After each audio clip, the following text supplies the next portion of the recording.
அடுத்தடுத்த வெற்றிகளை கொடுத்த விஜயகாந்த் 1979இல் வெளியான இனிக்கும் இளமை படத்தின் மூலம் தமிழ் சினிமாவில் அறிமுகமான விஜயகாந்த், சட்டம் ஒரு இருட்டறை, தூரத்து இடி முழக்கம், அம்மன் கோவில் கிழக்காலே, உழவன் மகன், சிவப்பு மல்லி என அடுத்தடுத்து வெற்றி படங்களை கொடுத்து தமிழ் சினிமாவின் முன்னணி நாயகர்களுள் ஒருவரானார். 150 படங்களுக்கும் மேல் நடித்த அவர் எஸ்.ஏ. சந்திரசேகர் மற்றும் இராமநாராயணன் உடன் இணைந்து அதிக படங்களில் நடித்திருக்கிறார்.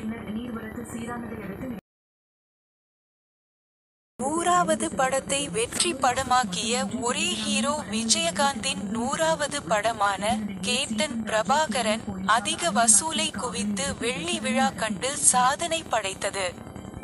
அப்போது டிரெண்டிங்கில் இருந்த ரஜினி, கமல், சத்யராஜ், கார்த்திக், பிரபு போன்றவர்களால் கூட செய்ய முடியாத ஒன்றை விஜயகாந்த் செய்து காட்டினார். கேப்டன் பிரபாகரன் படத்தின் வெற்றிக்கு பிறகுதான் மக்கள் அவருக்கு கேப்டன் என்ற பட்டத்தை கொடுத்தனர். அறிமுக இயக்குனர்கள் வளரவும் வழி செய்தார்.